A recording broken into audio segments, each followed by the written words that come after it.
Hi, I'm Robin. And I'm Bill. Welcome to Not the Retirement Show. Today we're chatting about some solutions for loneliness.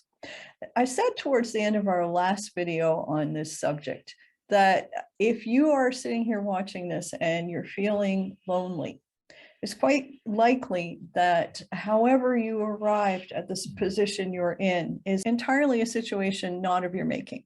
It's not your fault that circumstances have evolved to the point that you're lonely. Let's take the recent health pandemic. A lot of us spent days and days and days at home in what the media referred to as lockdown. And that was a situation that was completely unprecedented in our lifetime, in most people's lifetime, I would suspect. And we're all very unprepared for that. You know, I remember going out and washing the car simply because I was hoping that I would see a truck pass by in the laneway where I live. I mean, you know, that's lonely.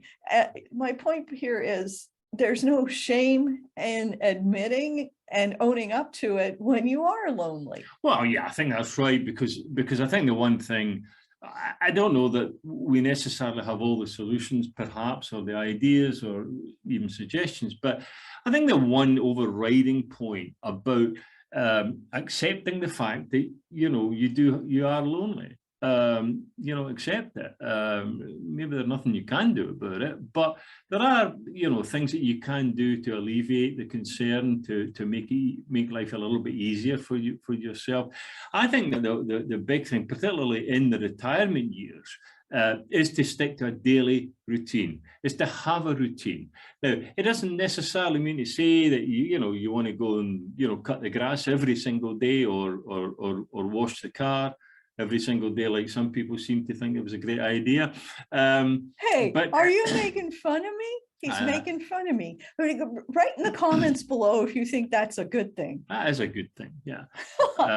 So I think that if you can, you know, develop a routine, you know, make sure you get up out of bed in the morning. A lot of people just say, oh, you know, I don't have anything to do today. I'll turn over and I'll go back to sleep. Well, you know, come on, that's okay, but is that a routine? Yeah, I have to say I agree with Bill on this one. The key to a happy day is you got to start the day. Now, it's all right if once in a while on a Saturday, if the blankets are nice and warm and snuggly and the dog is there and you have your tablet and you want to just spend a little extra time with a cup of coffee. I mean, why not? You're retired, you can. The problem is, if that becomes your daily routine, if that's all you're doing and the house is a mess and the dishes are mounting up in the sink to the point where you couldn't have anybody over, even if somebody was in your life that you could invite over, well, that's not okay. I mean, those are things that you've got to work on. And if you don't mind me saying so, get out of bed and work on those things. Yeah, I think though, you know, the point about having a routine, you know, is to use another word, is to have a schedule. You know, a schedule of events for the day. Now, it doesn't have to be the same schedule every day. It can change. It doesn't have to be a fixed schedule. But as long as there is, you know, a list of things that you want to do, you know, today. I mean, that could be like, you know, going on Zoom and talking to family or friends or whatever, or going out for coffee with friends. Maybe don't have to do that every single day, but, you know, you want to break up your week.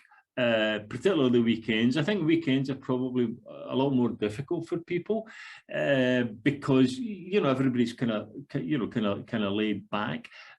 So I think if you can prepare a schedule, which could be a weekly schedule. I mean, I prepare a weekly schedule usually on, you know, the Friday or the Saturday before the week starts, on kind of the Monday.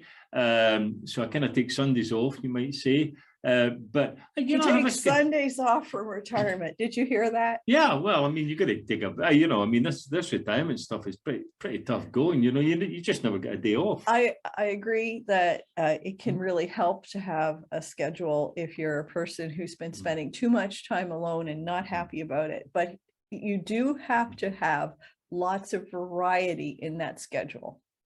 If you're going from sitting in an empty living room to walking down the lane to a park to sitting by yourself with no one to talk to and looking at an empty playground or an empty lake or whatever the case may be, that's not really the kind of activity that is going to alleviate loneliness. That's the kind of activity that reinforces the fact that you are alone.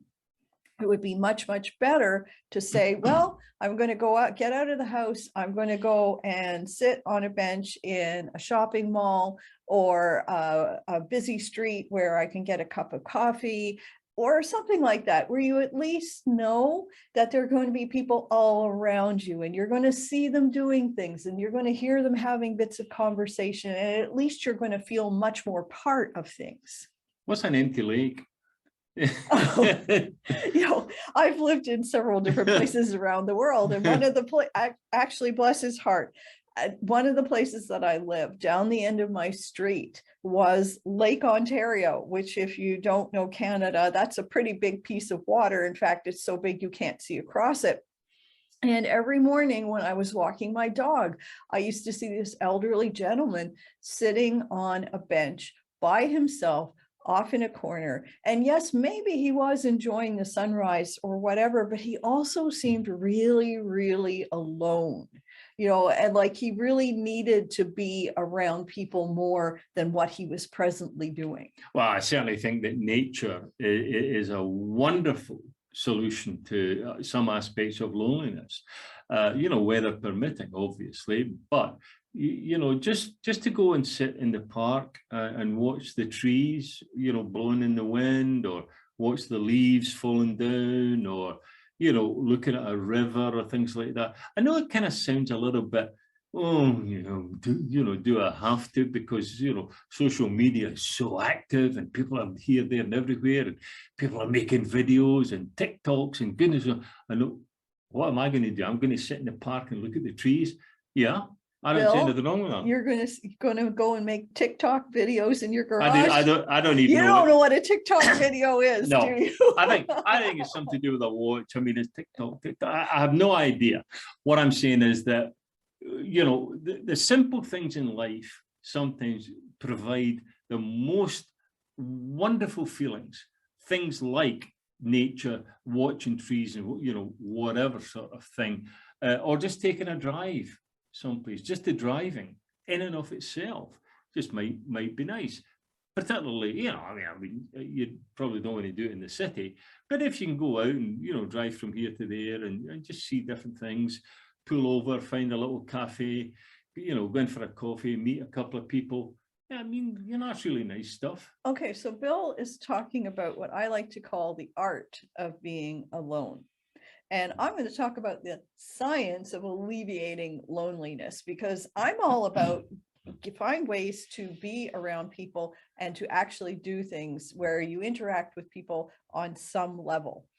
Go to thrift stores, go to the grocery store and peruse the foreign food aisle and try some new things that you've never tried before. Join a book club. You don't even have to like the book in order to have really good quality discussion with other people. And that can be something that you do face-to-face, COVID willing, or that can be the kind of thing that you read the book and then you participate in an online discussion. Well, I think there is a sort of a distinction between, finding ideas or suggestions about loneliness in the house, at home, versus outside, going outside or whatever sort of thing. Obviously, things like social media, as we said, has been a tremendous benefit to millions and millions, tens of millions, hundreds of millions of people around the world. That, the fact that you can go into like a Zoom call with somebody, either around the corner or around the world, and just chat and say hi, and you can see them and whatever, and you can do that from home. You can sit on your couch basically and do that.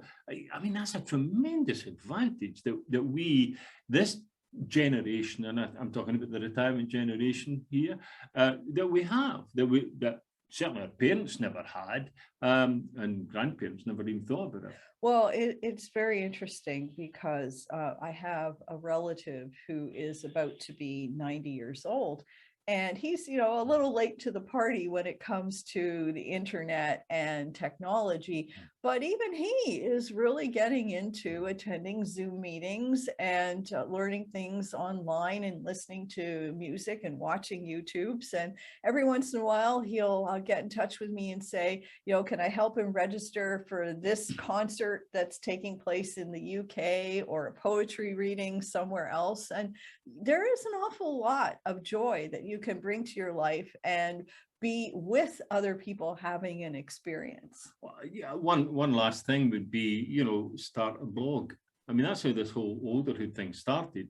We started a blog, and look how successful that has been. So here's an idea for you. Why don't you start writing a blog? Send us a note. Send us an idea to bill@olderhood.com. bill@olderhood.com. We'll publish it for you. Won't cost you anything, but if it get a theme, get a topic, etc.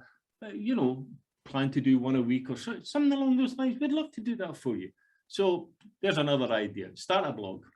Well, if you're still listening, we must have said something helpful or insightful. So please subscribe to our channel, and we'll chat with you again soon.